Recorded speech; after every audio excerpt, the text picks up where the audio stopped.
అండి. ఇంత బిజీ షెడ్యూల్లో చిన్న రిలీఫ్ కోసం ఈ టెన్షన్స్ అన్నట్ల నుంచి నన్ను ఓ పర్సన్ వచ్చి డ్రైవ్ తీసుకొచ్చారండి. ఎవరో తెలుసా సార్? ఎవరో తెలుసా అండి? Thank you Charan sir.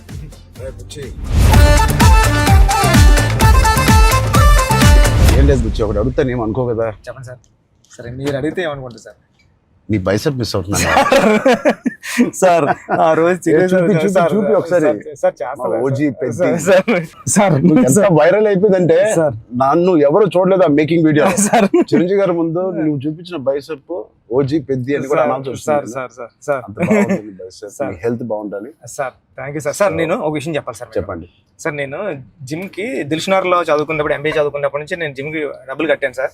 కానీ వెళ్ళడం రావడం ఎప్పుడు అంత సీరియస్ గా తీసుకోలేదు కదా సార్. మిమ్మల్ని చూసిన తర్వాత పెద్దిలో మీ డెడికేషన్ చూసిన తర్వాత నిజంగా చెప్తున్నా సార్, మీ డెడికేషన్ చూసిన తర్వాత అరే చరణ్ సార్కి అన్నీ ఉన్నాయి సరే, హెల్త్ కోసం సినిమా కోసం ఇంత కష్టపడుతున్నారు, మనకి ఏం పని ఉంది అసలు? మనం కష్టపడి రోజు ఎక్సర్సైజ్ 40 minutes చేసుకుంటే బాగుంటుందండి రీల్స్ లోని దాంట్లో చూసినప్పుడు నాకు అంత అనుకున్నాను కానీ సార్, ఎన్నో రీల్స్ సేవ్ చేశాను సార్, కానీ అంత ఇంపాక్ట్ క్రియేట్ చేయలేదు.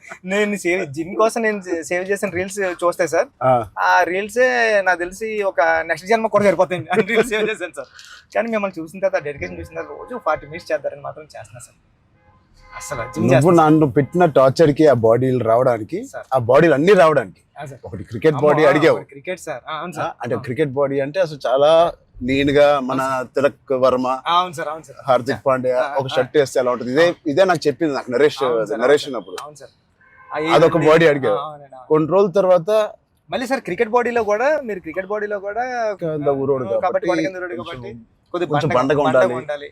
ట్రైబల్ వ్యక్తి ఎంత స్ట్రాంగ్ గా ఉంటాడో అది బాడీ బిల్డింగ్ చేస్తే వచ్చే స్ట్రెంత్ కాదు. అవును సార్. ఆడికి అలవాటుగా ఆ కొండలోని అట్లా తిరగడం వల్ల వచ్చిన బాడీ అన్నట్టు అదొకటి అడిగే. అది అయిపోయిన తర్వాత సార్ మళ్ళీ సార్ కొన్ని రోజులు మళ్ళీ షూటింగ్ జరుగుతా ఉంటే సార్ ఏంటి సార్ నాకు ఆ లుక్ రావట్లేదు అంటావు. ఈ లుక్ షూట్ చేస్తే ఆ లుక్ ఎలా వస్తుంది? కుస్తీ లుక్ కావాలన్నాను సార్. నాకు రెజ్లింగ్ లుక్, కుస్తీ లుక్ కావాలంటున్నావు సార్. నిజంగా చెప్పాలంటే సార్ నాకు అడగడానికి కూడా భయం వేసేది సార్. అంటే ఏంటి టైం లైన్ కూడా ఎక్కువ లేదు సార్. అంటే ఇప్పుడు క్రికెట్ అయిపోయినా షూట్ అయిపోయినా కరెక్ట్గా 2 months కి 3 months కి మీరు మళ్ళీ మన షర్ట్ అయిపోద్దండి. అక్కడ షర్ట్ అయిపోతే మీ బాడీ తెలిసిపోద్దండి. మీరు అలా గ్రాడ్యువల్ గా షర్ట్ ఆ బాడీని అలా మెయింటైన్ చేస్తే కుస్తీ టైంకి మళ్ళీ ఓపెన్ చేయడం అదంతా కూడా చాలా కష్టపడ్డారు సార్. ఆ ఇన్స్పిరేషన్ తీసుకునేందుకు నిజంగా సుకుమార్ గారి బ్యాచ్ మీకు దండం పెట్టాలి. మరి మా గురుగారు అంత కాదు సార్. నేను నువ్వా సార్? మీ గురుగారే ఇంకా బెటరే బాబు. బట్ నిజంగా ఇవన్నీ నేను చేసింది సుకుమార్ గారి అసిస్టెంట్ అనో లేకపోతే బుచ్చిబాబు ఉప్పెన తీసిన బుచ్చిబాబు కోసం కాదు. నేను నిజంగా చెప్పాను, I was in love with your script.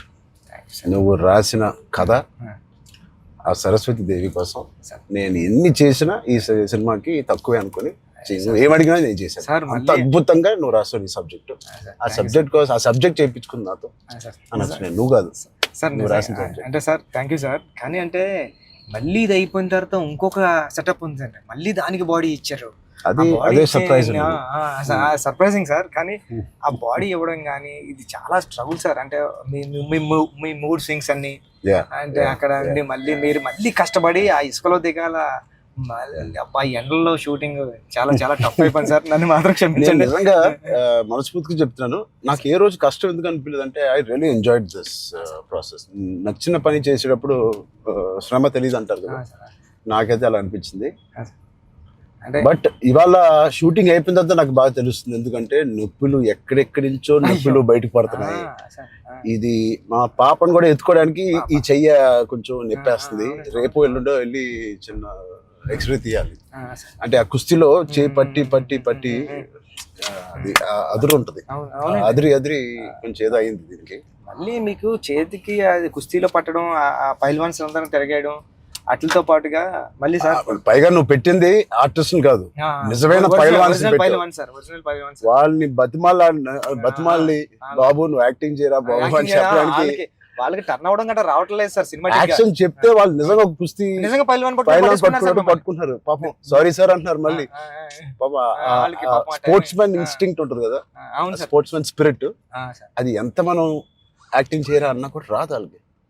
అలా నాకే ఊపు వచ్చే ఒరిజినల్ గా వచ్చేసి మిమ్మల్ని మీ ఒక ఫైల్ మన్ అయితే పట్టుకొని వచ్చేసి టప్ మని మీ నెక్క దగ్గర పట్టుకొని అది ఎందుకు సార్ కుస్తీలో మీ కొన్న మీద అంత దెబ్బ తగిలింది అయితే నేనైతే పానిక్ అయిపోయాను సార్ నేను లేచి అదైతే చాలా అంటే దేవుడు ఉన్నాడు కాబట్టి జరిగింది సార్ కన్ను మీద అంటే నాకు చిరంజీవి సార్ ఏం చేస్తారని భయం వేస్తుంది. సెకండ్ హాఫ్ మనం సినిమా రన్ త్రూ లో కదా తీసాం. అవును సార్ సినిమా రన్ త్రూ లోనే మన షూటింగ్ కూడా సీనిక్ ఆర్డర్ లోనే తీసాం మన సినిమా. అవును సార్. సో అది తీయడం వల్ల ఐ థింక్ నాకైతే చాలా చాలా హెల్ప్ అయింది మీరు అలా తీయడం వల్ల.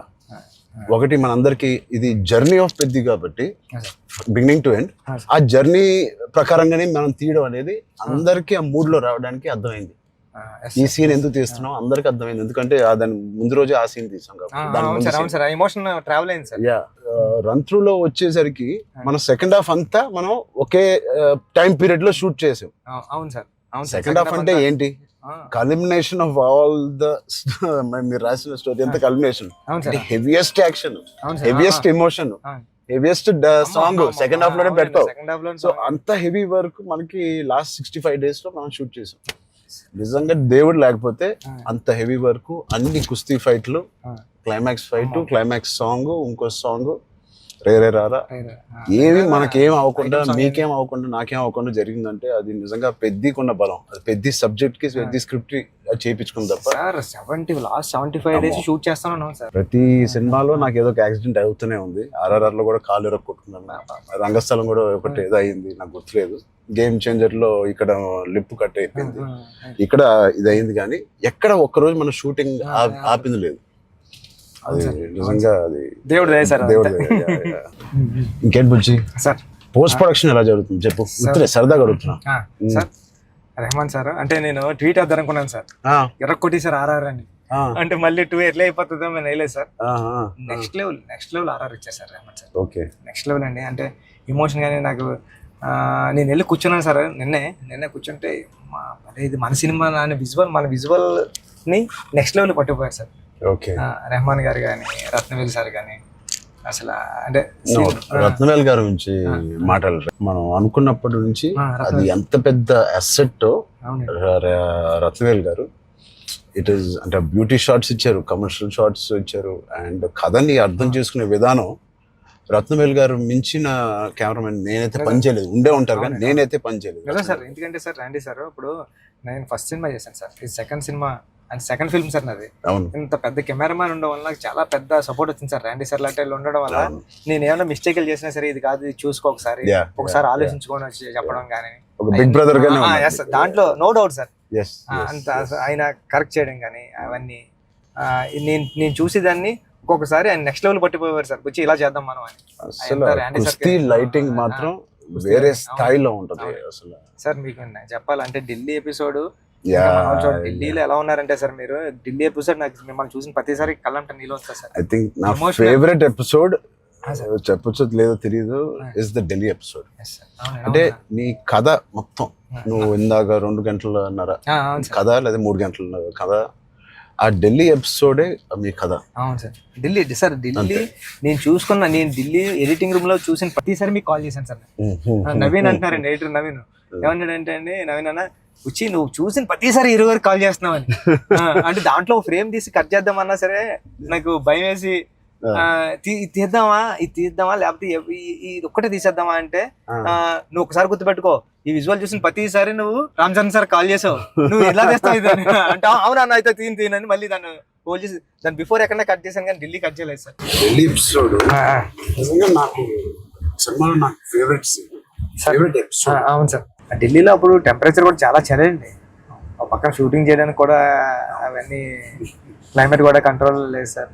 బట్ ఎపిసోడ్ మాత్రం ఢిల్లీ అని అనుకున్నాం, ఎలా షూట్ చేయాలని అనుకున్నాను. ఆ ఒక్క ఎపిసోడ్ కి రాండీ గారికి 100% మార్క్స్ ఇచ్చారు సార్. అందుకని దాన్ని వైడ్ రేంజ్ ఫ్రేమ్స్ తో స్పాన్ కానండి, అంత కలర్ టోన్ కూడా ఢిల్లీ దగ్గర కలపలతో ఫిల్మ్ కలర్ టోన్ మార్పు సార్. లుక్ అండ్ ఫీల్ కూడా మొత్తం అంతా ఢిల్లీ ఎపిసోడ్ లోనే ఒక వ్యవసాయం ఉంటది కాబట్టి మన సినిమాలో కదా ఎమోషన్ అంతా హోల్డ్ చేయడం కానండి. వచ్చే ట్విస్ట్ ఆ, will be the biggest twist in the అవును whole సార్ film. అవును సార్ అవును సార్ అది ఎలా రాసావో నాకు తెలియదు. సార్ నేను ఉప్పెనలో నువ్వు రాసిన ఆ పాయింట్ కన్నా సార్ ఇది ఇంటూ 100. అవును సార్ సార్ నేను అది చెప్పాలనుకున్నప్పుడు కూడా అంటే ఒక స్టార్ హీరోకి అలాంటి పాయింట్తో ఎలా వర్కౌట్ అవుతుంది అన్న థింగ్ ఉంటూ కూడా సార్ అక్కడే హీరోయిజం ఒక ఒక 50 times పెరిగిపోతుంది సార్. అలాంటి సిచ్యువేషన్లో హీరోయిజం పడిపోతుందండి. అలాంటి సిచ్యువేషన్లో ఈ కథలో అలా సెట్ అయింది సార్. హీరోయిజం నెక్స్ట్ లెవెల్కి వెళ్ళి కూర్చుంటారు సార్ అక్కడ. చాలా కన్విక్షన్ తో రాసావు. అది అందరిలో ఎక్కిపోయింది నీ కన్విక్షన్. అంటే షార్ట్ లో నువ్వు నాకు ఇంకా గుర్తు, మా ఇంటికి 3 అవును years సార్ back వచ్చింది సార్. అవును సార్ బాగా గుర్తుంది సార్ మీకు. 3 years back వచ్చినప్పుడు సార్ సార్ నువ్వు నేను సుకుమార్ గారు కూర్చుని అవును. కథ అని డిసైడ్ చేసిన రోజు అవును సార్ నువ్వు ఎలా చెప్పావంటే కదా 2.5 hours నాకు ఇంకా గుర్తుంది. 2 hours 40 minutes 45 minutes అవును సార్ కింద మంచి మ్యాట్ అన్ని వేయించి నేను కిందే కూర్చుంటాను. సరే బాబు. మీరు కింద దిగిపోయారు సార్. నేను మీరు కింద కూర్చున్నారు. అన్ని సీన్ పేపర్ వేసి dialogue to dialogue sir scene to scene run through తో సీన్ ఆర్డర్ తో నువ్వు నాకు ఎక్స్ప్లెయిన్ చేసాను. నేను ఫస్ట్ మెస్ప్రైజ్ అయిపోయాను. నా వైపు ఎక్కువ తలెత్తి కూడా సీన్ వైపు కదా చూసి కూడా నువ్వు చదవలేదు. అవును సార్ తలెత్తి నాతోనే మాట్లాడావు మొత్తం. అంతలాగా నీకు ఎవ్రీ డైలాగ్ గుర్తుపోయింది. నువ్వు ఎన్ని సంవత్సరాలు రాసావు ఈ సినిమా నాకు తెలియదు కానీ బహుశా 4 years 4 years సార్. 4 years ఉప్పిన తర్వాత ఆర్ట్ ఎప్పటి నుంచో అవును సార్ ఉప్పిన తర్వాత డెవలప్ చేసావు. నువ్వు నరేట్ చేసిన గ్రిప్పింగ్ గా నరేట్ చేసిన విధానం కానీ నేను మెస్మరైజ్ అయిపోయాను. అసలు ఏ కథ చెప్తున్నాడు తర్వాత చెప్పిన విధానానికి నేను సార్. నాకు డౌట్ సార్, కథే అంటే అక్కడ రామ్ చరణ్ సార్ కాదు, బుచ్చిబాబు కాదు, అంటే కథే అంటే కథను నమ్మిన డైరెక్టర్గా నేను వచ్చాను సార్. కథను నమ్మిన డైరెక్టర్గా వచ్చి మీకు నేరేషన్ ఇచ్చినప్పుడు నాలో భయాలు చాలా ఉన్నాయండి. ఇలాంటి స్క్రిప్ట్ ఓకే చేయడానికి, ఇలాంటి ఎమోషనల్ డ్రామా అంటే పెద్ద అంటే యాక్షను, క్రికెట్, రెజ్లింగ్ కాదు సార్. పెద్ద అంటే ఎమోషను. నేను నేరేషన్ ఇచ్చిన ప్రతిసారి నా కళ్ళంట నీళ్ళు వచ్చాయి సార్. అరే అంటే ఏడ్ చేస్తున్నాను కాబట్టి ఏడ్ చేసిన కొన్ని సీన్లు అక్కడ చెప్పడం కూడా తోసేసేవాడి సార్. కానీ ఇలాంటి స్క్రిప్ట్ని మీరు విన్నప్పుడు మీ ఫీలింగ్ అంటే మీరు ఏమనుకున్నారు సార్? అంటే ఇలాంటి స్క్రిప్ట్ చెయ్యాలనుకున్నారా వద్దా? సుకుమార్ గారు ఇచ్చిన కాన్ఫిడెన్స్ వల్ల, సుకుమార్ గారి బ్యాచ్ వల్ల ఆయన ఎందుకో నన్ను చేయమని అడగడం ఏదో ఒకటి ఉంటుంది. లేకపోతే నాకు లేదు కదా ఇంకేదో ఉంది కదా అనుకునే టైంలో సడన్ గా ఇది చేసాము. మన ఇద్దరం ఎప్పటి నుంచో రంగస్థలం టైం నుంచి మనం ఇద్దరం పని చేయాలనుకున్నాం. అవును సార్. అది ఇంత తొందరగా ఫస్ట్ సుకుమార్ గారు ఏదో ఉంటే తప్పని మనకి చెప్పారు. బట్ నాకు ఏం నచ్చిందంటే పెద్ద అనే ఫిల్మ్ లో నువ్వు అన్అడల్టరేటెడ్ గా అంటే ఏవి కమర్షియల్స్ గా ఆలోచించడం కానీ ఫ్యాన్స్ పరంగా కానీ ఏ ఉద్దేశం లేకుండా ఆ కథకి ఏది న్యాయం అదే నువ్వు రాసావు, అదే నాకు చెప్పావు. అక్కడ నీ నిజాయితీ నాకు ఫస్ట్ నచ్చింది. నా క్యారెక్టర్ లో ఉన్న నిజాయితీ నచ్చింది. పెద్దిగాడి క్యారెక్టర్ లో ఉన్న నిజాయితీ నాకు నచ్చింది. దాని తర్వాత ఏదేమైనా లైఫ్ లో ముందుకు సాగుతూ వెళ్ళాలి అనే point is the biggest point of Peddi. Hurdles వచ్చిన ఇంకోటి ఇవన్నీ దేనికి చేస్తున్నారు, కథ ఏంటి, ఆ కథ ఇవన్నీ దేనికి చేస్తున్నారు, ఇన్ని ఆటలు ఎందుకు ఆడుతున్నారు, అదేంటి cross over athlete. Main point అది sir. Main point cross over athlete. ఆ క్రాస్ ఓవర్ అథ్లీట్ ఒక అథ్లీట్ గా వెళ్ళొచ్చు, ఒక కొంత దూరం వరకు తన జీవితంలో ఏదో ఒకటి సాధించవచ్చు. ఇంత తపంతో how come he went that far to do that and achieve that goal. That I feel identity, గుర్తింపు కోసం. సార్ నిజంగా చెప్పాలంటే ఈ కథ రాయడానికి మెయిన్ కారణం, మీ దగ్గరికి వచ్చి నేరేషన్ ఇవ్వడానికి కారణం అంటే మీరు ఎప్పుడో మెరుపు టైంలో ఎప్పుడు ఎంట్రీ చేస్తే నాకు స్పోర్ట్స్ సినిమా చేయాలని కోరిక అన్నారు సార్. అంటే సార్ 10 రోజులు చేసిన అప్పుడున్న టెక్నాలజీ, ఆ గేమ్ తీసే టెక్నాలజీ కానీ స్పోర్ట్స్ లేకపోతే ఏదో కుదరక అది నిజంగా ఈ రోజు నాకు నేను అనుకున్నాను సార్. ఆ రోజు చరణ్ సార్ ఒక స్పోర్ట్స్ చేయాలనుకున్నారు, ఈ రోజు నేను క్రాస్ ఓవర్ పెట్టి అని ట్రై చేశాను సార్. సార్ అంటే ఇది నిజంగా చెప్పాలంటే ఒక మాట ఉంది సార్. ఉప్పిన తర్వాత ఉప్పిన రిలీజ్ అవ్వలేదండి. కోవిడ్ టైంలో ఉప్పిన ఓటీటీకి అంటున్నారు సార్. ఓటీటీ వేసేద్దాం. చాలా వరకు 1 year 12 months వరకు ఒక వెయిట్ చేశారండి. కానీ ఇంకా కోవిడ్ ఎప్పుడు వెళ్ళిపోతుందో తెలుస్తలేదు సార్. అలాంటి సిచ్యువేషన్లో మా గురువు గారు ఫోన్ చేసి, సుకుమార్ గారు ఫోన్ చేసి అడిగితే, ఒరే ఇంక ఏం చేయలేమరా, ఇంక మనం హోల్డ్ చేసాం, ఇంకా ఈ పాండమిక్ ఎప్పుడో తెలుస్తలేదు, మనం వేసేద్దాం అన్నారండి. ఓటీటీ వెళ్ళిపోదాం అన్న టైంలో ఇంకేం చేయాలో తెలియక సుఖ సార్ని అడిగాను, సార్ ఏం చేస్తే బాగుంటుంది సార్ అంటే, నీ దగ్గర ఉన్న లైన్లు చెప్పరా అన్నారండి. ఈ లైన్ చెప్పాను సార్. ఈ లైన్ చెప్పినంటే సుఖ సార్ అన్నారండి, ఈ లైన్ అదిరిపోద్దురా, చేయరా, మళ్ళీ కొత్త ఫిల్మ్ అయిపోతుంది, ఐడియా కొత్తగా ఉంది అన్నారు. అవునా అని సార్ మీరు నమ్మరు, నాకు స్క్రీన్ షాట్ ఉంది, మా స్టాండర్డ్ రామన్ గారు కూడా అది బుక్ మరి రాసిపోయి పిఠాపురం దత్తత స్వామి గుళ్ళోకి వెళ్ళి కూర్చొని, నాకు సెకండ్ ఫిల్మ్లో హీరో రామ్ చరణ్ గారు, మీకు చూపిస్తాను సార్ ఎప్పుడు నా ఏదైనా ఇంటర్వ్యూ, రామ్ చరణ్ గారు. అవును సార్, చూపించాను సార్ మీకు. హీరో బెల్లం ఫ్యాక్టరీలో వర్క్ చేస్తూ ఉంటాడు, క్యారెక్టర్ సూపర్ ఉంటుంది, పెద్ది అని రాశాను సార్. ఫస్ట్ ఫిలిం ఇంకా రిలీజ్ కాలేదు, సెకండ్ ఫిలిం రామ్ చరణ్ గారితో డ్రీమ్ అంటే నేను అనుకుంటాను సార్, మనిషి గట్టిగా కోరుకుంటే ఏదన్నా అయిపోతుంది సార్, గట్టిగా కోరుకోవాలి సార్. నాకు కూడా ఇంత గొప్ప సినిమాలో హీరోగా చేయడం అనేది గొప్ప రైటింగ్ రావడం అనేది, అది కూడా నేను ఎక్కడో అనుకున్నాను, ఎప్పుడో మెరుపు అప్పుడు అనుకున్నాను ఒక స్పోర్ట్స్ సినిమా చేయాలి మీ సంకల్పమే సార్ అది. అప్పటి నుంచి 10 ఏళ్ళు అయిపోయింది, మెరుపు ఆల్మోస్ట్ 12 years అయిపోయింది. ఆ 12 years నుంచి నా కోరిక, నీ కోరిక ఏదో సరే ఇద్దరిని మన సుకుమార్ గారు కలిపారు. సుకుమార్ గారు దేవుడు మా గురుగారు తీసుకొచ్చి, అందుకే నేను ఎప్పటికీ మా గురుగారు 2 పని ఉంటాను సార్. నిజంగా ఏదైనా అంత గట్టిగా అనుకోవాలనేది నాకు మళ్ళీ అనిపించింది.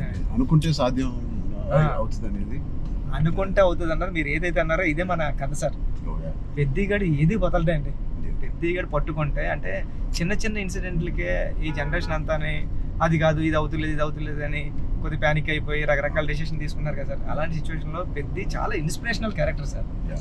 పెద్దిగాడు అందరికీ హృదయంలో ఉండిపోతారు సార్. పెద్దిగాడు చాలా ఇన్స్పిరేషనల్ క్యారెక్టర్ అంటే నిజంగా చెప్పాలంటే పాఠ్యాంశాల్లో అంటే బుక్స్లో ఉండాల్సిన క్యారెక్టర్ అండి. 7th class నాన్ డీటెయిల్లో ఉంది సార్, అంటే పట్టుదల ఉంటే సాధించలేనిది లేదని.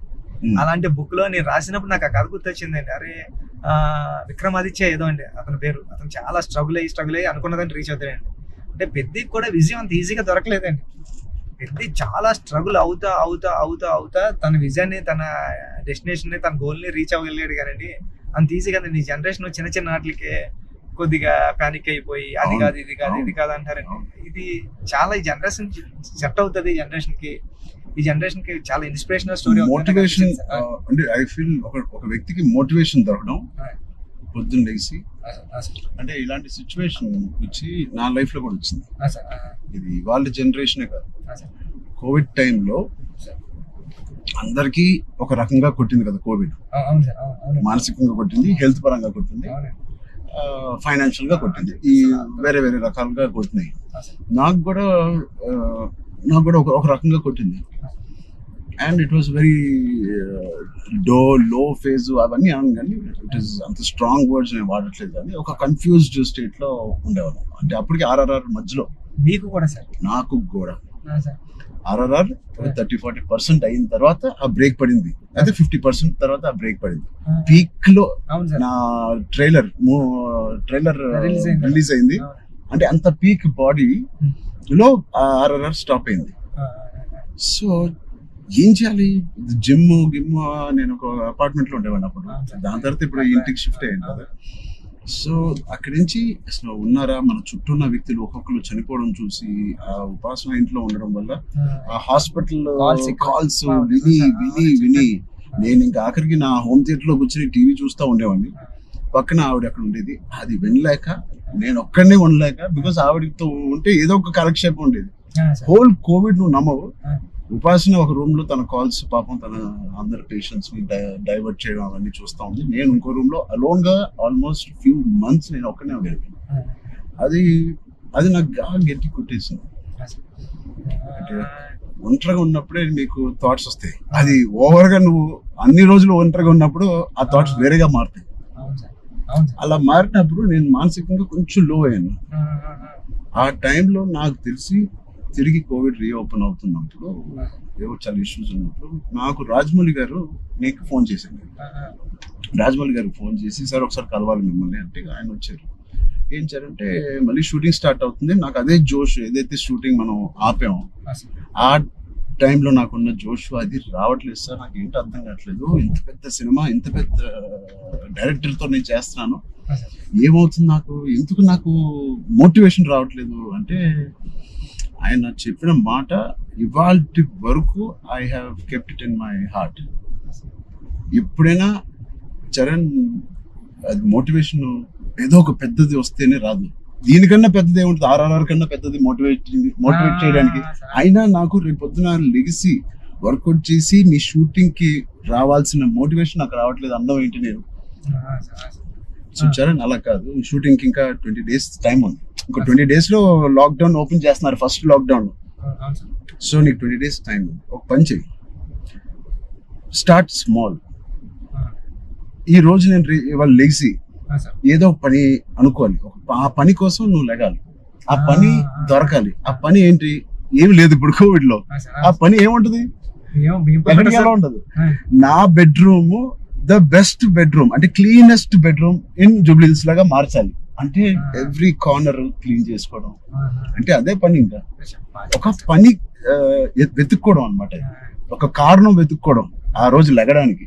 ఇవాళ లెగిసి జూబ్లీహిల్స్ లో నా రూము, నా ఇల్లు ద బెస్ట్ క్లీనెస్ట్ హౌస్ గా ఎలా మార్చాలి. స్టీమింగ్ చేస్తానా, లేకపోతే కడుగుతానా, లేకపోతే క్లీనింగ్ చేస్తానా, ఎప్పుడెప్పుడు నుంచో ఉన్న బట్టలని తీసి పడేస్తానా, అది. లేదా నా garden should be the best garden in Jubilee hills. ఆ ప్లాంట్స్ ని, ఆ కలుపు మొక్కలు తీసేయడం అన్ని నేను చేసి ద బెస్ట్ గార్డెన్ అని నేను నిరూపించుకోవాలి. చిన్నదైనా పెద్దదైనా.